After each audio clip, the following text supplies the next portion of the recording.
Glad you could join us today on EarthFile. Welcome to the program. I'm Ayola Kasim. Millions of Nigerians do not have access to grid electricity, relying instead on polluting lighting sources such as generators, kerosene lanterns, candles, and sometimes torches. The situation in rural areas is particularly acute at only 41.1% grid access rate. And even among those who have access to the grid, 40% are under-electrified, meaning they have less than 12 hours of grid electricity per day. Campaigners are pushing for the shift for renewables as an efficient way to bring power to rural communities to help reduce the pollution rates.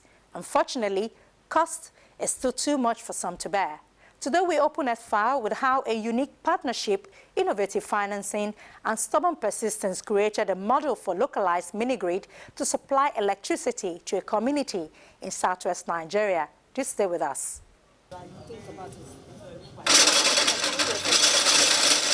Rachel Babaride is one of the early users of clean electricity in Gbamu, a town about 3 hours drive from Lagos. Today, community members flip a switch to draw clean, green, and quiet power. The people of Gbamu say they are satisfied with the services. The power is reliable when you load your credit. They feel safer at night, and their children now study under a steady overhead light bulb. Baba da 1 litre sínú kíní ká pé 200 ní per litre bí tá wà yìí 200 ní 1 litre. There's a difference because when we buy a litre of petrol, which is about 200 naira here, we can only use it to do little work. But now, for instance, I recharged yesterday with 500 naira and we use the light overnight. We have light at home. It also powers the grinder for my business. It's different from when we use petrol. Jẹ́ àǹfààní fún engine tá ń lò ó yàtọ̀ sí epo dáadáa ó yàtọ̀ sígbà tá ń lo petrol ìyàtọ̀ wà ńbẹ̀ dáadáa. Those engines consume fuel. Sometimes we might not use 2 liters for more than 1 day or 2. But when we blend only pepper, they'll be light for 3 days. But now, if we recharge with a credit worth of 500 naira, we can iron, watch television. When the children are home on holiday, it can last for up to 3 or 4 days. Customers like Rachel Babaride have happily switched off their generators and purchased reliable power for their appliances.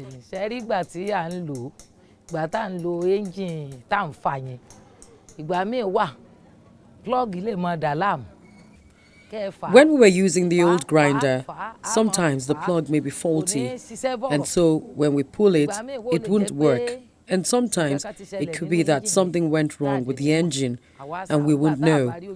Then we would have to call the mechanics to help us fix it. But when the electric grinder came, it made things a lot easier. We know the benefits since the solar-powered electricity was installed.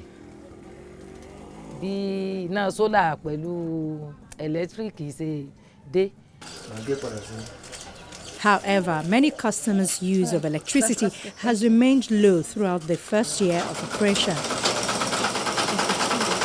The appliances that make further use of power have high upfront costs and are not available for purchase in town. Researchers have said at present, electricity supply investments receive 50 times more financing than access to productivity-enhancing equipment in Africa. If end users are not able to obtain and use new appliances, much of this new generating capacity is at risk of underutilization. Taiwo Araoye, a cocoa seller, needs to know how the commodity is selling at the international market. This comes at a much cheaper rate for him with high-quality mini-grid power as opposed to a diesel generator. It's very changeable because it developed my business here. There's been a lot of changes because it developed my business. I also use it to charge my phone, browse, watch TV, and there's a full enjoyment with fan and light. It's just security for me, for my business. Nobody can just come into my house because of the full lighting. Because I always get full battery. I can charge my phone, especially when I'm browsing, as that consumes my battery. Browsing just consumes the battery something. So after then, I just watch the Also, scientific. I watch television So, to know what's maybe happening stock in relation exchange, to my business. everything, Maybe I there's just know an increase in what is price going or on my not. business. Maybe the price up or down. So just help my business. The grid at Gbamugbamu is an effort of local developers, Rubitech Solar, and the United States Agency for International Development funded Renewable Energy and Energy Efficiency Project. Developing mini-grids throughout Nigeria, including the one at Gbamugbamu, is one of the main components of the Nigerian Energy Support Program, which is co-funded by the European Union and the German government and is being implemented by the technical arm of the German Federal Ministry for Economic Cooperation and Development, known as GIZ.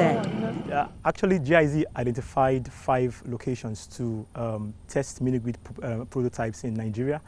And we have one site in Ogun State, we have one in Sokoto, we have in Niger rather, we have in Cross River, and then we have in Plateau State.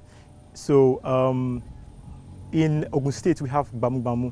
And we know that one of the major requisites for the selection of a mini-grid is that it must be at least 13 kilometers away from the national grid. So actually, Gbamugbamu qualifies to be a place for mini-grid because it's isolated. Currently, we have over 550 connections. Okay. Yes, and then we have, that's above 300 households. And then we have commercial outlets, we have productive users, we have public utilities like the church, we have the mosque, we have some other commercial avenues as well. Since 2010, the number of commercial developers has grown and commercial mini-grid projects are increasing in number as well. The success of these projects, which have implemented cost-effective tariffs and generated customer demand, demonstrates the potential profitability of commercial mini-grid projects. We actually split them into different categories. We have commercial, productive, and residential. So what we did was, since it's actually solar, we noticed that we wanted people to use more in the afternoon. So in the afternoon, we made sure that we had a lower rate for people in commercial units. And since it's a rural area, it's a farming sector, they go out in the morning, they go to farm, and come out late at night. So most people using fridge, barbers, they have a cheaper tariff. Then we have productive users, which are the cocoa dryers, the millers, the hotels. So what we did, we made it cheaper for them. They have the cheapest rates. Although today's mini-grid tariffs are high relative to distribution companies and the national grid, they fall within the ability and willingness of customers to pay for electricity. It depends on the usage. Sometimes I pay 3,000 naira and sometimes it's just above 2,000 naira per month. It could be more. Everything depends on my being at home. Today's cost-reflective mini-grid tariffs are typically near 200 naira per kilowatt-hour, which is less expensive than the cost to run a small diesel or petrol generator set. Although these costs reflect the small scale and risk of a nascent market, mini-grid tariffs are expected to continue falling and can be reduced by 60% this year. Generic is 175 per kilowatt, but for commercial we made it 145, 140 flat rate. Then for productive we made it 130, 135. But we have a particular miller on the grid. We made that 120 for her per kilowatt because she's grinding. So she has a 5 horsepower electric motor connected to the grid. So she has the cheapest rate. So that's all. So they have a time of use from 9 to 4. So all those rates happens from 9 to 4. Then from 4, they are back to their normal rate, which is 175. What we did when we first did commission was we gave them free light, not really free, just to test it for a week. So after a week, we started paying. We noticed that as soon as they pay, you load 500, maybe you switch on your AC, and okay, a day or 4 or 5 hours, it has gone, and you're complaining that no, we had to put them through, make them understand that okay, if you're going to use this, it's going to be like this. Not like you just use it, it's not gen. It has to be regulated. At first, we didn't have time of use. So we had a flat rate for everybody, both commercial, both productive users, since we didn't know when they're going to be using it. So as time goes on, when there are more complaints, we now say, okay, it should be time of use. Since in the afternoon, if we get direct sunlight, it's free. Let's now make it for a lesser rate. So we have people that want to do more work in the afternoon.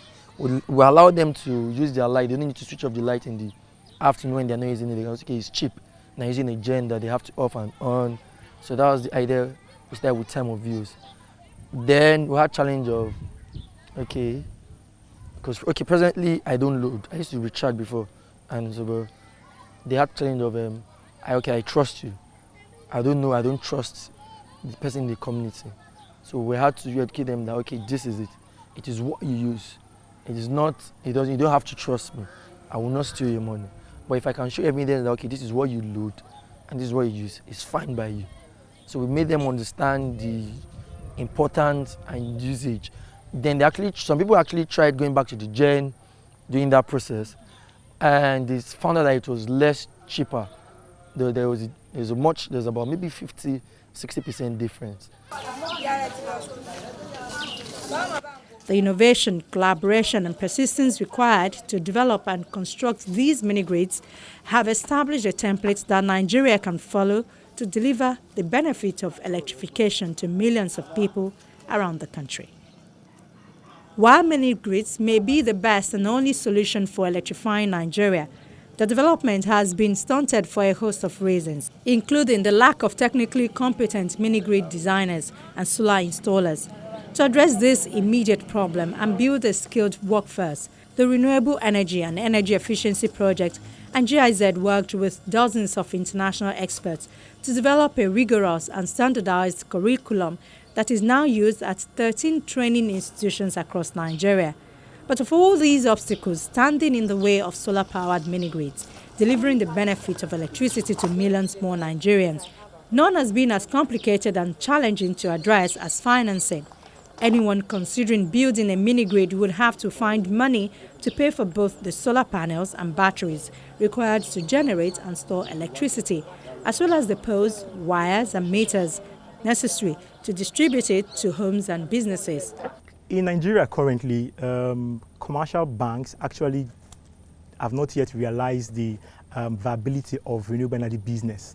And because of that, there are no existing policies to support clean energy businesses in the country. But for those that actually support renewable energy business, they give or they require you to pay an unaffordable interest rate, and some of them would also ask for a very short payback time. And then we have others too. Other challenge too was collateral security in order to get loans. So it's not so viable, for you to actually go to approach commercial banks in Nigeria at the moment. So that's one of the hindrances. What rates were they offering you? Most of them would charge up to 25% rates, which is actually not so encouraging to project developers within the country. Yes. Mm-hmm. To address this challenge, the Renewable Energy and Energy Efficiency Project and GIZ devised what they call split assets model. For the first 5 mini-grid projects in Nigeria, including Gbamu Gbamu, GIZ provided a grant to cover the distribution costs, which account for roughly half of the total project expenses. A German crowdfunding platform, BetterVest, which allows individuals to invest and earn a return on renewable energy and energy efficiency projects around the world, then invested around $260,000 required to build the generation component of the project. Our future market is Africa because this market is growing so tremendously, and the amount of people there that need electricity is the highest all over the world. So there is much money needed, there is a much potential, and also, as mentioned, the interest rates there are very, very high. So they need cheaper money, and they need especially any way of financing. There is no solution. There are no banks there who finance those smaller projects. Only crowdfunding platforms are at the moment the solutions that Money can come to African small and medium-sized enterprises to bring electricity into villages. Bettervest investors are expecting a 10% return on their investment in Gbamu Gbamu. Near the southern Egyptian city of Aswan, a swath of PV solar panels spread over an area of desert so large it is clearly visible from space. They are part of the Benban plant, one of the world's largest solar parks, following completion of a second phase of the estimated $2.1 billion development project, designed to anchor a renewable energy sector by attracting foreign and domestic private sector developers and financial backers. The plant now provides nearly 1.5 gigawatts to Egypt's national grid and has brought down the price of solar energy at a time when the government is phasing out electricity subsidies. In 2013, Egypt was suffering rolling blackouts due to power shortages at aging power stations. Three gigantic gas-powered stations with a capacity of 14.4 gigawatts, procured from Siemens in 2015, turned the deficit into a surplus. National installed electricity capacity is now around 50 gigawatts, and Egypt aims to increase the share of electricity provided by renewables from a fraction currently to 20% by 2022 and 42% by 2035. This is the world's largest solar power plant anywhere. It's currently 1,465 megawatts AC that's delivered into the grid. It's almost 1,800 megawatts in terms of panel installation that's here. It's divided into currently 32 lots. There's an additional 8 lots still to be developed, which would take the park up to 1,800 megawatts delivered to the grid and 2,300 megawatts in terms of total capacity. It is an amazing facility. It's not only creating power for Egypt, but it's also creating a lot of investment opportunities being divided into so many different smaller projects.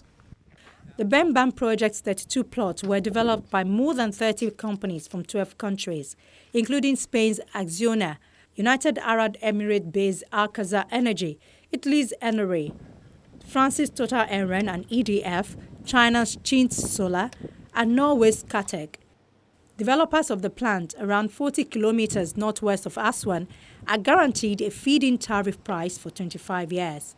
A third phase at Benban could add more than 300 megawatts, though nothing has been decided yet, while another large-scale solar development is planned 45 kilometers north of Aswan at Kom Ombo. Egypt has struggled to attract foreign investment outside the oil and gas sector, despite winning prize for an IMF-backed economic reform program since 2016. At Benban, developers visited by an International Finance Corporation team raised the issue of a standoff over a government demand that they collectively pay an extra $118 million in infrastructure costs. There had also been some curtailment of supplies to the grid as they waited for new transmission lines to be added. But operations were generally going well, and the Egyptian Electricity Transmission Company was paying on time. The real legacy is that it's really the driving wedge of a private sector-led investment initiative that can reshape the electricity sector in Egypt. This is just the very beginning. They have plans to bring out renewable energy. Private sector invested across the Red Sea and in wind and throughout the deserts for solar power. Solar irradiation is exceptionally good at Benban, and running costs are low, developers say. Upkeep is largely limited to brushing the desert dust from the panels to maximize absorption. So you don't need a lot of manpower working on here. You only need cleaning machines. This is operated by Benban manpower. And only manpower again for the maintenance, and that's all, which is not also a big amount of people. However, the plant needed a storage system, still a key technological challenge for solar power that surges during the daytime, in order to stabilize the supplies to the grid. In 2018, a report from the International Renewable Energy Agency suggested Egypt could be more ambitious in its green energy goals. and aim to supply 53% of its electricity from renewables by 2030. But it said developers could be discouraged by complex administrative procedures and urged Egypt to review its market framework and develop local manufacturing capacities for renewables. Back here in Nigeria, mini-grid projects have gained traction recently because they provide an effective solution to rural electrification, even in the cities, in a challenging environment. Over the past decade, mini-grids have transitioned from government-contracted and humanitarian to a commercial model through which developers and operators rely relatively less on grants and government funding. It is true.